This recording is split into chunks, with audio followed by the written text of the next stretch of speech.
నమస్కారం వార్తలకు స్వాగతం. ముందుగా ముఖ్యాంశాలు. మాజీ ఎంపీ మార్గాన్ని భారత్ మీడియా సమావేశం, పలు అంశాలపై వివరణ.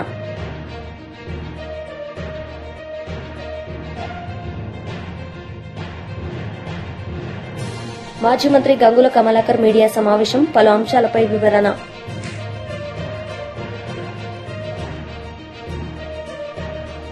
Swachhandhra corporation chairman Komareddy Pattabhiram media సమావేశం నిర్వహించారు. ఈ సందర్భంగా పలు అంశాలపై ఆయన మాట్లాడారు. ముఖ్యంగా ఉర్సా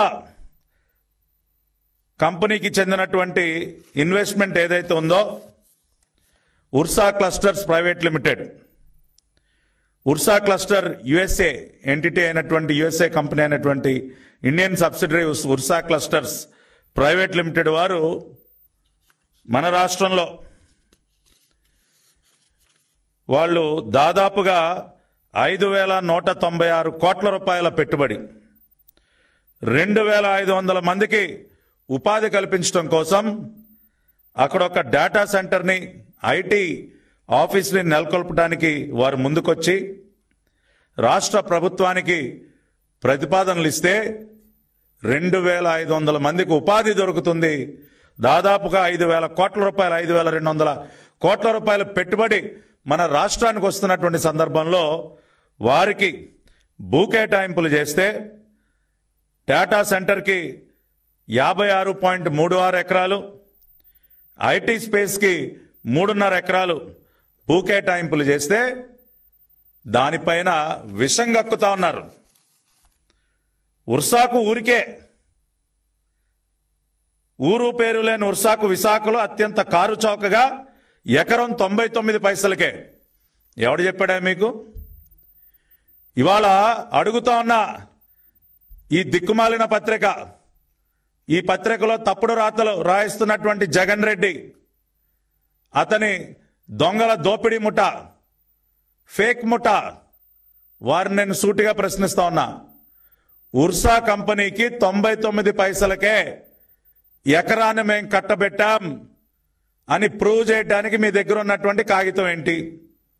దేని ఆధారంగా మీరు ఈ తప్పుడు రాతలు రాస్తా ఉన్నారు? ప్రజల్ని మభ్యపెడతా ఉన్నారు. రాష్ట్రానికి వస్తున్నటువంటి పెట్టుబడులను అడ్డుకునే ప్రయత్నం చేస్తా ఉన్నారు. మీరు జవాబు చెప్పండి. దేని ఆధారంగా ఈ తప్పుడు రాతలు రాశారు? ఏదన్నా జీవో కాపీ ఉందా మీ దగ్గర? ఉర్సాకి 99 పైసలకే ఎకరం భూమి కేటాయిస్తున్నాం అని చెప్పడానికి మీ దగ్గర జీవో కాపీ ఉందా? ఉంటే బయట పెట్టండి. ఉంటే అది రాష్ట్ర ప్రజలందరికీ చూపించండి. ఎందుకు ఎటువంటి ఆధారాలు లేకుండా మీరు ఇటువంటి తప్పుడు రాతలు రాస్తా ఉన్నారో మీరు ఇవాళ జవాబు చెప్పాలి. ఇవాళ ఉన్నటువంటి వాస్తవాలు ప్రజలకి తెలియజేయాలన్న ఒక ఆలోచనతోనే ఇవాళ ఈ ప్రెస్ మీట్ పెట్టడం జరిగింది. మేము టాటా కన్సల్టెన్సీ సర్వీసెస్కి ఇచ్చాము ఎకరం 99 పైసలకే. ఇదిగోండి దానికి సంబంధించినటువంటి జీవో. మేమేం దాచిపెట్టట్లేదే. GO number 7 dated 21/4/2025 allotment of 21.16 acres of land at ITL Visakhapatnam to Messrs Tata Consultancy Services for establishing an IT campus with an investment of 1,370 crore with a potential employment of 12,000 persons. మేము ఇచ్చాం GO. మేము మీలాగా జీవోలు దాచిపెట్టలేదే. జీవోలు లేకుండా మాయం చేయలేదే. జీవోల వెబ్సైట్ని మూసేయలేదే. జీవోలు కూడా దాచిపెట్టినటువంటి 420 ప్రభుత్వం మీది కదా. మేము క్లియర్గా రాసాం. Honourable council of ministers here by approves the allotment of land for 21.16 acres to Tata consultancy services at 99 పైసా. ఏంటి తప్పేంటి దీనిలో? ఇవాళ టీసీఎస్ కోసం కొన్ని అనేక రాష్ట్రాలు పోటీలు పడతా ఉంటాయి. ఇవాళ Tata consultancy services is one of the most. మాజీ ఎంపీ మార్గాన్ని భారత్ మీడియా సమావేశం నిర్వహించారు. ఈ సందర్భంగా పలు అంశాలపై ఆయన మాట్లాడారు. అలాంటిది అంత విలువైన భూమి, కోట్ల రూపాయలు విలువ చేసే భూమిని మీరు 50 లక్షల రూపాయలకి ఎట్లాగిస్తారని అడుగుతా ఉన్నా. మరి ఇది కుంభకోణం కాదా అని అడుగుతా ఉన్నా. ఇంత పెద్ద భూ స్కామ్ జరుగుతూ ఉంటే మరి అసలు చీఫ్ సెక్రటరీ కూడా ఎందుకు స్పందించరండి? నాకు అర్థం కాల. అసలు స్పందించాల్సిన అవసరం ఉందా లేదా అని అడుగుతా ఉన్నా. ఇప్పుడు అసలు ఈ కుంభకోణం ఏంటి, అసలు ఏ రకంగా ఇది జరిగిందనేది ఒక్కసారి మనం దీంట్లో పిక్చర్లోకి వెళ్దాం. అదేవిధంగా 99 పైసలకి భూమి ఇచ్చేయడం ఏంటండి? నాకు అర్థం కాల. అసలు 99 పైసలకి ఎక్కడ ఇడ్లీ అయినా వస్తుందా, లేదా కనీసం కాఫీ అయినా వస్తుందా, లేదా టీ అయినా వస్తుందా? అసలు 99 పైసలకి వేల కోట్ల రూపాయలు విలువ చేసే భూమిని ఏ రకంగా దారాదత్తం చేస్తారు? అంటే ప్రైవేటు వ్యక్తులకి ప్రభుత్వ భూమి ఏ రకంగా దారాదత్తం చేస్తారని అడుగుతున్నా. నేను ఇవాళ కొన్ని పాయింట్స్ క్లియర్గా నేను చెప్పాలనుకుంటున్నానండి. ఇప్పుడు కేంద్ర ప్రభుత్వ సంస్థలైన ఎల్ఐసి కానీ, లేకపోతే ఆర్బీఐ కానీ, ఎస్బీఐ కానీ, విజయ బ్యాంక్ కానీ, కెనరా బ్యాంక్ కానీ, హట్కో కానీ, గెయిల్ కానీ, యూనియన్ బ్యాంక్ కానీ, లేకపోతే ఇండియా బ్యాంక్ కానీ, స్టేట్ బ్యాంక్ ఆఫ్ ఇండియా కానీ, లేకపోతే ఆయిల్ కార్పొరేషన్ సంబంధించిన ప్రభుత్వ సంస్థలు, మరి ఇవన్నిటికి మీరు అక్కడ విశాఖపట్నంలో కానీ, ఆంధ్ర రాష్ట్రంలో కానీ, లేకపోతే మీరు అమరావతి ప్రాంతంలో కానీ మీరు ఎకరా సుమారుగా 4 కోట్ల రూపాయలు చొప్పున రేట్ ఖరారు చేస్తే, ఊరు పేరు లేని ఈ ఒక ప్రైవేట్ సంస్థ ఓర్సా అంట, ఆ ప్రైవేట్ సంస్థ గురించి కూడా మాట్లాడదాం. ఆ ఓర్సాకి వేల కోట్ల రూపాయలు విలువ చేసేది మీరు ఎకరం 50 లక్షల రూపాయలకి ఏ బేసిస్లో ఇస్తారని అడుగుతున్నా. ఇక్కడ కేంద్ర ప్రభుత్వ సంస్థలైన వీటికి మీరు ఎకరం 4 కోట్ల రూపాయలు చొప్పున కేటాయిస్తే, ఊరు పేరు లేని ఈ యొక్క ప్రైవేట్ కంపెనీలకి ఏ రకంగా దారాదత్తం చేస్తారు? ఇది మీ బినామీలకు ఇచ్చినట్టు కాదా?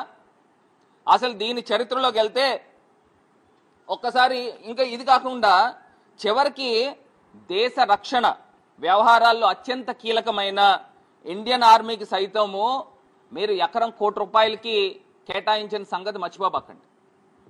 ఇండియన్ ఆర్మీకి సంబంధించి మీరు ఎకరం 1 కోటి రూపాయలు కేటాయిస్తే, ఈ ఓర్సాకి 50 లక్షలు, అందులోనూ వేల కోట్ల రూపాయలు, సుమారుగా ఇవాళ మార్కెట్లో విలువ చూసుకుంటే 3,000 కోట్ల రూపాయలు ఆ యొక్క భూమి విలువ ఉంటుంది. దాన్ని మీరు 56 ఎకరాలు దారాదత్తం ఏ రకంగా చేస్తారని అడుగుతున్నా. ఇది కాకుండా ఐటీ పార్క్లో 3.5 ఎకరాల స్థలాన్ని ఎకరం 1 కోటి రూపాయల చిల్లరకి ఏ రకంగా ఇస్తారండి? ఇప్పుడు నేను ఒక ఐటీ కంపెనీ పెడతాను, నాకు ఇస్తారా? నేను ఐటీ కంపెనీ, నాకు చాలా మంది ఫ్రెండ్స్ ఉన్నారు, ఇస్తారా? ఎట్లాగా ప్రభుత్వము ప్రజల సొమ్ముని ఏ రకంగా అన్యాయంగా అక్రమంగా ఈ రకంగా చేస్తారని అడుగుతా ఉన్నా. ఇంత దారుణమా? అసలు ఇప్పుడు దీని యొక్క వివరాల్లోకి వెళ్తేనండి, ఈ నారా లోకేష్ గారు, అసలు ఈ ఓర్సా కంపెనీ ఎప్పుడు స్థాపించబడింది, దీనికి నారా లోకేష్ గారు ఎప్పుడు అమెరికా వెళ్ళాడు, ఈ ప్రమోటర్స్ ఎవరు, దీని గురించి కూడా ఒక్కసారి మాట్లాడదాం. ఇప్పుడు చంద్రబాబు నాయుడు గారి పుత్రుడైన ఎలక్ట్రానిక్స్ మినిస్టర్ గారు, IT electronics minister Nara Lokesh గారు 2024 అక్టోబర్లో అమెరికా వెళ్ళాడండి. లోకేష్ గారు అమెరికా వెళ్ళంగానే ఆయన ఆర్టిఫిషియల్ ఇంటెలిజెన్స్ గురించి వీళ్ళకి సంబంధించిన ఛానల్స్లోనూ పేపర్లోనూ వండి వార్చేశారు. పుంకాలుగా కథనాలు కూడా తీసుకుని వచ్చారు. ఇక్కడ నేను చెప్పాలనుకున్న అంశం ఏంటంటే, అసలు ఈ ప్రమోటర్స్ ఎవరైతే ఈ ఓర్సాకు సంబంధించిన వ్యక్తులు ఉన్నారో, ఎవరు ఇందులో డైరెక్టర్స్, మాజీ మంత్రి గంగుల కమలాకర్ మీడియా సమావేశం నిర్వహించారు. ఈ సందర్భంగా పలు అంశాలపై ఆయన మాట్లాడారు. ఇంత పెద్ద ఎత్తున 20 సంవత్సరాలలో సిల్వర్ జూబ్లీ ఫంక్షన్ చేయడం అనేది భారతదేశ చరిత్రలోనే ఒక బీఆర్ఎస్ పార్టీకి సాధ్యమైందని చెప్పి ప్రూవ్ చేసి నిన్న కేసీఆర్ గారు. నిన్న కళ్ళ కట్టినట్టుగా ప్రపంచమంతా కూడా నివ్వరపోయే విధంగా అద్భుతమైన లక్షలాది మంది సమావేశంకి వచ్చింది. మేమేం అధికార పార్టీ లేం, ఇట్లా పిలిస్తేనే మహిళా సంఘ గ్రూపులు అన్నొచ్చి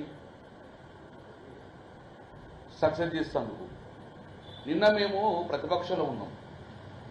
ఈరోజు అక్కడ మీరు నిన్న వచ్చిందని చూడండి, 95% యువకులు మరియు వ్యవసాయంలో ఉండి పెద్ద మగవాళ్ళు వచ్చారు. 95%. దీనికి ఏం నిదర్శనం? ఇది బీఆర్ఎస్ పార్టీ మీద ప్రేమను, బీఆర్ఎస్ పార్టీ आप आगे बढ़ो हम आपके साथ में है. ఈ రాష్ట్రంలో కాంగ్రెస్ పార్టీ 14-15 నెలల లోపలనే విధ్వంసం సృష్టించింది. ఇక మీరు ఎప్పుడొస్తారా అని చెప్పేసి మేము సంఘీభావంగా వస్తున్నామని చెప్పేసి లక్షలాది మంది ఈరోజు రావడం జరిగింది. అది 8:30కు జరుగుతూనే ఉన్నది సమావేశం. నిద్ర మాత్రం ముగ్గురు మంత్రులు ఉలిక్కిపడరు ఒకటేసారి. ఏమైందేమో విడకాల వచ్చిందో లేకపోతే ఏం కాల వచ్చిందో నాకు ఒక్కసారి అయితే కూర్చున్నారు. ఎవరెవరు ప్రెస్ మీట్ పెట్టారు? నిన్న 18 ఫిబ్రవరి 2014 సంవత్సరంలో తెలంగాణ రాష్ట్రానికి పార్లమెంట్లో బిల్ పాస్ అయింది. 20వ తారీఖు నాడు రాజ్యసభలో పాస్ అయింది. ఆ రోజు నిన్న పెట్టిన ప్రెస్ మీట్లో పెట్టిన మంత్రులు పొంగులేటి శ్రీనివాసరెడ్డి అన్న ఆంధ్ర పార్టీ వైఎస్ఆర్ పార్టీలో ఉన్నాడు. ఆంధ్ర పార్టీలో తెలంగాణకు వ్యతిరేకంగా నూరుతా ఉన్నాడు. ఆయన కూడా నిన్న తెలంగాణ గురించి మాట్లాడాడు. సోనియా గాంధీ సీతక్క ఆమె తెలుగుదేశం పార్టీలో ఉంది. అప్పుడు 2013 ఉద్యమంలో కానీ 2014 తెలంగాణ వచ్చినప్పుడు వీరు తెలంగాణకు సంబంధించిన వ్యక్తులు కారు, తెలంగాణకు సంబంధించిన ఉద్యమంలో పాల్గొనలేదు. ఇక మా సోనియా ఇచ్చిందని చెప్తున్నారు. ఆ రోజు వీళ్ళు ఉన్నారా కాంగ్రెస్ పార్టీలో? లేరు. కాబట్టి ఉలిక్కిపడి ఒకటిసారి బెంబేలెత్తిది ఇది జనాలని. నిజంగా నేను ఒకటే సూటిగా అడుగుతున్నా, మీకు నిజంగానే భయం లేకపోతే, టీఆర్ఎస్ బీఆర్ఎస్ పార్టీ గజగజ వనకపోతే, నిన్న పొద్దున మీరు పంపిన మెసేజ్ లేదండి. ఆల్ యాజమాన్యానికి government of Telangana RTA department నుంచి కానీ ట్రాన్స్పోర్ట్ నుంచి ఏమని పంపిర్రు? స్కూల్ యాజమాన్యం నేరుగా ఫోన్ చేసి మీరు స్కూల్ బస్సులు పంపితే మీ మీద 1,00,000 పెనాల్టీ ఇస్తామని చెప్పి మెసేజ్లు పంపిర్రు. ఇది కాదా మీ భయానికి నిర్వచనం? పంపలేదా మీరు? ఎందుకు భయం మా బీఆర్ఎస్ పార్టీ అంటే? స్కూలు ఆర్టీసీ బస్సులు అలా కొడతబెట్టి ఇవ్వండి. స్కూల్ బస్సులు అనేది ఆయా ప్రాంతంలో ఉన్న మనోభావాలు బట్టి వాళ్ళు పంపుతారు. ఇది సిగ్గుపడాలి. ప్రభుత్వంలో ఉన్న ఈ మంత్రి, జిల్లా మంత్రి, ఆర్టీ ట్రాన్స్పోర్ట్ మంత్రి ఇంతమంది మెసేజ్ చేసిన ఒక్కడన్నా బస్సు ఆపిండి అని ఇవ్వకుండా, ఒక్క యాజమాన్యం ఉన్న బస్సు ఆపకుండా ఉన్నదా? అంటే మీకు తల ఉంచుకోవాలి. మీరు ఏమన్నా తెలుసా యాజమాన్యం మాతోటి? మేము తెలంగాణ బిడ్డలము, డెఫినెట్ గా తెలంగాణ బిడ్డలు ఓన్ చేసుకున్నది బీఆర్ఎస్ పార్టీ. మా ప్రాంతం యొక్క, మా తెలంగాణ ప్రజల యొక్క ఏకైక పార్టీ టీఆర్ఎస్ పార్టీ. ఈ పార్టీకి మేము ఎందుకు పంపమని చెప్పేసి భయపడకుండా పంపిరు. వాస్తవం కాదా? మీరు ట్రాన్స్పోర్ట్ డిపార్ట్మెంట్ ఎంత బెదిరించడంగా స్కూల్ యాజమానులు ఆపకుండా ఉన్నారా అంటే ఇక్కడ నుంచే మీ ఫెయిల్యూర్ స్టార్ట్ అయింది. ఏం మాట్లాడిన మంత్రులు? ఇక పొన్నప్రభ రెచ్చిపోమాట అక్కడ ఎవరు లేరట. ఇప్పుడు ఛాలెంజ్ చేస్తున్నా నేను, మేము అధికార పార్టీ యొక్క ఫెయిల్యూర్ గురించి. MLC Lella Appireddy press meet నిర్వహించారు. ఈ సందర్భంగా పలు అంశాలపై ఆయన మాట్లాడారు. లేకపోతే రాజకీయ పార్టీల భవిష్యత్తు ఏదో తారుమారుతుందని ఏ ఒక్కరు కూడా భావించరు కదా. అయినా ఎందుకు మీకు తాపత్రం అని అడుగుతా ఉన్నా. ప్రజాస్వామ్యబద్ధంగా ప్రజాస్వామ్య ఎన్నికల్లో సింబల్ పైన వైఎస్ఆర్ కాంగ్రెస్ పార్టీ సింబల్ పైన ఫ్యాన్ గుర్తు పైన గెలిచి మున్సిపల్ చైర్మన్లుగాను, కార్పొరేషన్ మేయర్లుగాను ఇవాళ పదవుల్లో కొనసాగుతూ ఉంటే, మండల ప్రజా పరిషత్ అధ్యక్షులుగాను పదవుల్లో కొనసాగుతూ ఉంటే వాళ్ళని ఎందుకు దించాలనే ప్రయత్నం చేస్తున్నారని అడుగుతా ఉన్నా. ఇవాళ మీరు చేస్తున్నటువంటి ప్రయత్నాలను చూసి అనేక మంది పెద్దలు ఇవాళ మాట్లాడుతూ ఉన్నారు. ఈ ఎన్నికలు కొత్తగా ఇప్పుడు జరుగుతున్నటువంటి పరిస్థితులు కాదు. వైఎస్ఆర్ కాంగ్రెస్ పార్టీ అధికారంలో ఉన్నప్పుడు రాష్ట్రంలో మున్సిపల్ ఎన్నికలు జరిగాయి, మండల ప్రజా పరిషత్ ఎన్నికలు జరిగాయి, కార్పొరేషన్ ఎన్నికలు జరిగాయి, మండల ప్రజా పరిషత్ ఎన్నికలు జరిగాయి, కార్పొరేషన్ ఎన్నికలు జరిగాయి, జిల్లా పరిషత్ ఎన్నికలు జరిగాయి. కానీ ఎక్కడైనా కూడా వైఎస్ఆర్ కాంగ్రెస్ పార్టీకి సంబంధించి మా నాయకుడు జగన్మోహన్ రెడ్డి గారి నేతృత్వంలో అక్రమ మార్గాన గెలవాలనే ఆలోచన కానీ తలంపు కానీ ఎక్కడైనా చేశామా? ఒక్కసారి ఆలోచన చేయమని చెప్పి నేను ప్రజానికానికి కూడా ఈ సందర్భంగా కోరుతా ఉన్నాను. ఎందుకంటే వాళ్ళకి చెప్పినా కూడా చెవిటివాడు ముందు శంఖ ఊదినటువంటి పరిస్థితుల్లో ఇవాళ కూటమి నేతలు, కూటమి ప్రభుత్వం ముందుకు కొనసాగుతున్నటువంటి పరిస్థితులు ఉన్నాయి. అందుకే నేను ప్రజాస్వామ్యవాదులందరినీ కూడా అప్పీల్ చేస్తా ఉన్నా, ఆలోచన చేయమని కోరుతా ఉన్నా. ఈ రాష్ట్రంలో తాడిపత్రి మున్సిపల్ ఎన్నికలు జరిగాయి.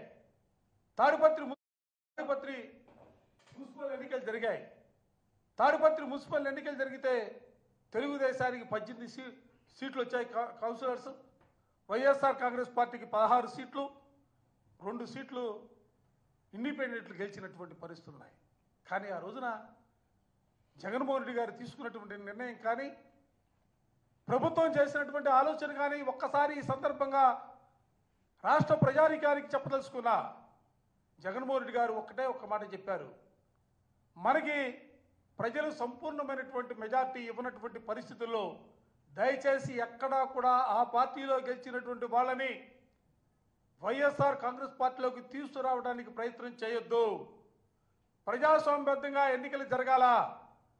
ఆ ఎన్నికలు జరిగే ప్రక్రియలో కూడా బహుశా దేశంలో ఎక్కడా లేని విధంగా మా పార్టీ అభ్యర్థిగా అక్కడ ఉన్నటువంటి శాసనసభ్యుడిగా ఉన్నటువంటి పెద్దారెడ్డి గారిని వాళ్ళ అబ్బాయి ఇద్దరిని కూడా హౌస్ అరెస్ట్ చేయించి అధికారంలో మేము ఉన్నప్పుడు కూడా జగన్మోహన్ రెడ్డి గారు వారిద్దరిని కూడా బయటికి రాకుండా, ఎందుకంటే ప్రజాస్వామ్యబద్ధంగా ఎన్నికలు జరిపించాలనే ఆలోచనతో హౌస్ అరెస్ట్ చేయించి ఎన్నికలు నిర్వహిస్తే ఆ ఎన్నికల్లో తెలుగుదేశం పార్టీ గెలిచినటువంటి పరిస్థితులు కూడా ఈ సందర్భంగా గుర్తు చేస్తా ఉన్నా. అక్కడ గెలిచినటువంటి మున్సిపల్ చైర్మన్ కూడా చెప్పాడు, నేనేదో నా మాటగా చెప్పట్లా, hats off to Jaganmohan Reddy, నువ్వు తీసుకున్నటువంటి నిర్ణయం ప్రజాస్వామ్యంలోనే ఆకాశమంత ఎత్తేదిగా అనే మాట వైఎస్ఆర్ కాంగ్రెస్ పార్టీగా నేను చెబుతున్నటువంటి మాట కాదు. అక్కడ మున్సిపల్ చైర్మన్ అభ్యర్థిగా గెలిచినటువంటి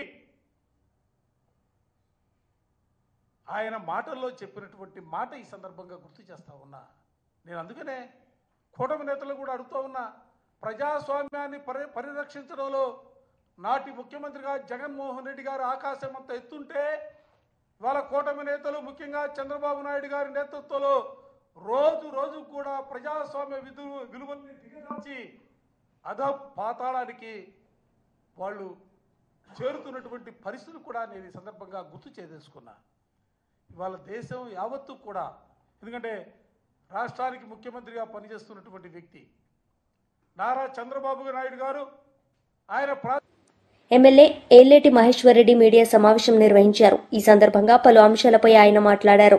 కుటుంబ పాలన జనం గోరిగట్టిందు, ఇంకా మీకు సిగ్గు లేకుండా మాట్లాడడం సమంజసం కాదు అని చెప్పినాడు. తెలియజేస్తా ఉన్నాను. ఇంకొకసారి కుటుంబ పాలనకు కాలం చెల్లినట్లే ఇంకొకసారి కుటుంబ పాలన ప్రజలు కోరుకోరన్న సంగతి చాలా స్పష్టంగా మీకు తెలియజేస్తా ఉన్నాం.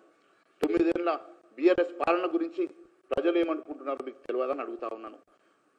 పూర్తిగా ఈ రాష్ట్రాన్ని అప్పుల ఊబిలో చేర్చి 70,000 కోట్ల రూపాయలు ఉమ్మడి ఆంధ్రప్రదేశ్లో అప్పు ఉంటే, తెలంగాణ ఏర్పడ్డ తర్వాత 70,000 కోట్ల రూపాయలని దాదాపు 8 లక్షల కోట్ల రూపాయలకు మీరు అప్పు చేసి తెలంగాణ రాష్ట్రాన్ని ఆర్థికంగా విధ్వంసం చేసిన మాట వాస్తవం కాదా? మీరు దానివల్ల మరి ఏం సాధించారు? తెలంగాణలో ఏ జనజీవనం కానీ అభివృద్ధి కానీ ఏం జరిగిందో మరి చర్చకు సిద్ధమని అడుగుతున్నా.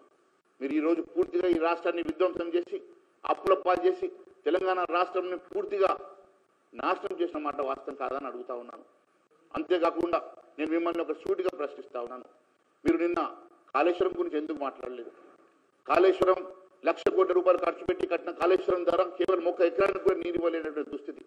అది ఎత్తిపోదల పథకం కాదు, తిప్పిపోదల పథకం అని చెప్పేసి ఎంతోమంది మేధావులు చెప్పినా దాని మీద మీరు ఇప్పటి వరకు నోరిప్పరు.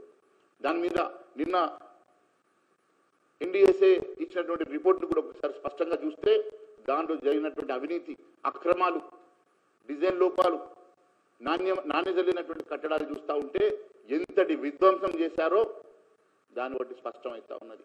ఒక వైట్ ఎలిఫెంట్ లాంటి 1,00,000 కోట్ల రూపాయలు ఖర్చు పెట్టి కాళేశ్వరాన్ని కట్టి ఈరోజు తెలంగాణ రాష్ట్రం మీద ఒక భారం మోపిన మాట వాస్తవం కాదని అడుగుతా ఉన్నాను. మిషన్ భగీరథ పేరు మీద 40,000 కోట్లు ఖర్చు పెట్టి, మిషన్ కాకతీయ పేరు మీద 1,000 కోట్లు ఖర్చు పెట్టి కనీసం మిషన్ భగీరథ ద్వారా ఏ ఒక్క గ్రామంలో కూడా నీరు మంచినీరు తాగడానికి పనికి రాకుండా ఉన్నటువంటి సంగతి వాస్తవం కాదని అడుగుతా ఉన్నాను. వేల కోట్ల రూపాయలు ఖర్చు పెట్టి గుత్తేదారుల జేబులు నింపి కమిషన్ కోసం మీరు చేసినటువంటి కక్కుర్తిలో ఈ రాష్ట్రానికి వేల కోట్ల లక్షల కోట్ల రూపాయలు బాకీలు చేసినమాట వాస్తవం కాదా? మరి దాని మీద నేను ఎందుకు మాట్లాడలేదు? దాని విషయం మీరు ఎందుకు నిన్న దాటవేసే ప్రయత్నం చేశారో అడుగుతా ఉన్నాను. ఎన్డీఏ చేసిన రిపోర్టులో చాలా స్పష్టంగా మీరు చేసినటువంటి అవినీతి మీద, మీరు చేసినటువంటి అక్రమాల మీద ఎంత స్పష్టంగా దాంట్లో వాళ్ళు వివరించారు మీకు తెలియదని అడుగుతా ఉన్నాను. తుమ్మిడేట్లో కట్టాల్సినటువంటి ప్రాజెక్టుని తుమ్మిడేట్లో కాకుండా కింద కాళేశ్వరంను తీసుకొచ్చేసి తిప్పిపోతల పథకం ద్వారా మీరు ఈ రాష్ట్రాన్ని పూర్తిగా ఆర్థిక విధ్వంసం చేసినమాట వాస్తవం కాదా అని అడుగుతా ఉన్నాను. అంతేకాదు ఇది ముమ్మాటికి ఆర్థిక నేరం కాదని అడుగుతా ఉన్నా. ముమ్మాటిగా మీరు చేసినటువంటి ఆర్థిక నేరాన్ని ఈరోజు దాచుకునే ప్రయత్నం చేస్తూ ఉన్నారు. గతంలో కాంగ్రెస్ ప్రభుత్వం కూడా రేవంత్ రెడ్డి గారు కూడా చెప్పారు ఇలాంటి నేరాలు విదేశాల్లో అయితే ఉరి తీసేవారని చెప్పారు. మరి ఎందుకోసమని ఆయన మీద ఇంకా కనికరం సాగుతా ఉన్నదో మాకు అర్థం కావడం లేదు. మీరు చేసినటువంటి అనేకమైనటువంటి విధ్వంసాలు తప్పిదాలు ఎందుకు మీరు నిన్న మాట్లాడలేదో కేసీఆర్ గారు సమాధానం చెప్పాలని చెప్పి మేము అడుగుతా ఉన్నాం. అంతేకాదు కాళేశ్వరం కట్టిన దాంట్లో కాస్ట్ బెనిఫిట్ రేషియో ఆశాజనకంగా లేదని, అసలు అది ఎత్తిపోతల పథకమే కాదని చెప్పినా కూడా దాని మీద మీరు ఇప్పటి వరకు కూడా మాట్లాడకపోవడం ప్రజలు గమనిస్తూ ఉన్నారు. ప్రజలకు మీరు సంజాయిషి ఇవ్వాల్సిన అవసరం ఉన్నదని చెప్పి నేను తెలియజేస్తా ఉన్నాను. అంతేకాదు మిషన్ భగీరథ అంశంలో కూడా కాస్ట్ బెనిఫిట్ రేషియో లేదు. మిషన్ భగీరథ నీరు ప్రజలు తాగడానికి కూడా పనికి రావడం లేదని స్పష్టంగా తెలిసినా కూడా మీరు రాష్ట్రానికి చెందినటువంటి వేల కోట్ల రూపాయలని విధ్వంసం చేసి మీ ఆస్థాన గుత్తేదారులు నింపిన మాట వాస్తవం కాదా అని చెప్పి నేను ప్రశ్నిస్తా ఉన్నాను. ఇలా బీఆర్ఎస్ 9.5 ఏళ్ల పాలనలో కాళేశ్వరం ఇరిగేషన్ ప్రాజెక్టు వంటి వివిధ కార్పొరేషన్ల పేరు మీద తీసుకొచ్చినటువంటి లోన్లు ఈ రోజు రాష్ట్ర ప్రభుత్వం మీద ఆర్థిక భారం మోపిన మాట వాస్తవం కాదా? BJP leader Gujjula Premender Reddy media సమావేశం నిర్వహించారు. ఈ సందర్భంగా పలు అంశాలపై ఆయన మాట్లాడారు. భ్రమలో ఆయన ఉన్నాడు. ఇట్లనే మళ్ళా అధికారంలోకి వస్తామనే యొక్క ఆనంద డోలికలలో ఊగిపోతున్నారు బీఆర్ఎస్ నాయకులు. కానీ ప్రజలు ఇవాళ చాలా విజ్ఞులు. తెలంగాణ ప్రజలు చాలా పర్ఫెక్ట్గా ఆలోచిస్తున్నారు. ఈరోజు ఇటువంటి యొక్క అప్రజాస్వామిక నియంత పార్టీకి కాలం చెల్లిపోయింది. అక్కడ మీరందరూ చూసినాం, మేమందరం చూసినాం. కేసీఆర్ గారు కాకుండా ఆ పార్టీలో మాట్లాడింది ఎవరో మీరు చూసిండు. ముందు ఆయన ఎవరో మీకు తెలుసు. ఆ తర్వాత కేసీఆర్ గారు మాట్లాడింది. అంటే ఆ పార్టీని ఇంకెవ్వరు లేరా? ఆ పార్టీలో సోషల్ జస్టిస్ అనేది లేనే లేదా? పెద్ద పెద్ద మాటలు మాట్లాడతారు కదా బీఆర్ఎస్ వాళ్ళు. మరి ఏమైందని నేను అడుగుతున్నా. 200 కోట్లు పైగా ఖర్చు పెట్టింది నిన్నటి మీటింగ్కు. అన్ని కోట్లు ఖర్చు పెట్టి ఆ మాత్రం మీటింగ్ పెట్టడం అనేది ఎవరైనా చేయగలుగుతారు. దాంతోనే నేను అధికారంలోకి వచ్చేపోయినా ఇక వచ్చేసి నేనే పోలీసుల గురించి మాట్లాడు. అరే నీ ఫోన్ ట్యాపింగ్ వ్యవహారం ఏమిటి? నువ్వు అదేంది మన ధర్నా చౌక్ ఎత్తేయడం గురించి ఏమిటి? ఎవరన్నా ఏదన్నా ఒక సమస్య గురించి ఆందోళన పిలిపిస్తే ఎక్కడికక్కడ హౌస్ అరెస్టులు ఏమైంది? ఎక్కడికక్కడ అరెస్టులు ఏమైంది? నీ నియంతృత్వ పోకడలు అనేటి ప్రజలు మర్చిపోయిన్లు కావచ్చు, ఇంకా నాకు బ్రహ్మరథం పడతారని అనుకున్నాడు. కానీ అటువంటి పరిస్థితి ఏమీ లేదు ఇప్పుడు. ఎందుకనంటే ఆయన చేసిన తప్పిదాలు ఆయనను నిరంతరం వెన్నాడుతున్నాయి. కాళేశ్వరం అవినీతి విషయంలో ఒక్క ఈఎన్సీని పట్టుకుంటేనే అన్ని కోట్ల రూపాయలు దొరికినాయి. మరి అందులో పనిచేసిన మిగతా వాళ్ళు, మంత్రులు, మిగతా అధికారులు, తర్వాత మీ కుటుంబ సభ్యులు, ఇవన్నీ చూస్తే ఎన్ని వేల కోట్ల తెలంగాణ ప్రజల యొక్క సొమ్ము బొక్కిన్లో దీన్ని బట్టి అర్థమవుతుంది. మరి అది ఎట్లా? దాని గురించి ప్రజలు మర్చిపోయిన అనుకుంటున్నావా? కోట్ల రూపాయలు ఖర్చు పెట్టిన ప్రాజెక్టులు ఏమైనాయో, ఇవాళ ఎటువంటి పరిస్థితి ఉన్నాయో ఇవి మర్చిపోయినలా? నువ్వు చెప్పిన మాటలన్నిటి గురించి మర్చిపోయినలా అనుకుంటున్నావా? కాంగ్రెస్ పార్టీ ఉన్ను బీఆర్ఎస్ రెండు దొందే. ఈ రెండిటికి ఏమీ తేడా లేదు. అధికారాన్ని అనుభవించి అక్రమంగా సొమ్ము వెనకేసుకోవడం తప్పితే, విచ్చలవిడిగా అధికారాన్ని ఉపయోగించడం తప్పితే ఇంకొకటి లేదు అని చెప్పి ప్రజలు ఇవాళ అర్థం చేసుకుంటారు. ఈ రెండు పార్టీలకు సారూప్యత, ఈ రెండు పార్టీలు కలిసి గతంలో ఎన్నికల్లో పోటీ చేసి అధికారాన్ని పంచుకున్నాయి. ఈ రెండు పార్టీలు మజ్లిస్ ఫ్రెండ్సే, ఈ రెండు పార్టీలు కొత్తగా మావోయిస్టు ఫ్రెండ్సే. అన్నిట్లా సారూప్యత ఉన్నాయి. రెండు పార్టీలు ఫ్యామిలీ పార్టీలే. ఫ్యామిలీ తప్పితే ఇంకేమున్నదని అంటున్నా నేను. కేసీఆర్ ఒక్క విషయమైనా చెప్పు, నీ దగ్గర చెప్పడానికి ఏమన్నా ఉందా? నువ్వేమన్నా చేసినావా? నువ్వు చెప్పి వాగ్దానాలు చేసిన ఎన్ని నెరవేర్చని ఎన్ని ఉన్నాయి? అవి నేను మళ్ళా చదవవలసిన అవసరం లేదు. డబుల్ బెడ్రూమ్ లాంటివి ఎక్కడన్నా ఇస్తావా? నిరుద్యోగ వృత్తి అంటే ఇస్తావా? ₹1,00,000 రుణమాఫీ అంటే చేస్తావా? వార్తలు ముగించే ముందు ముఖ్యాంశాలు మరోసారి. మాజీ ఎంపీ మార్గాని భారత్ మీడియా సమావేశం, పలు అంశాలపై వివరణ.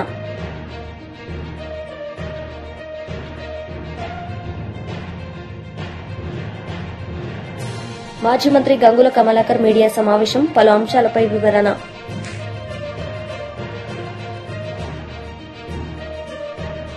ఈ వార్తలు ఇంతటితో సమాప్తం. తిరిగి ప్రసారమయ్యే వార్తల్లో మళ్ళీ కలుద్దాం. అంతవరకు సెలవు. నమస్తే.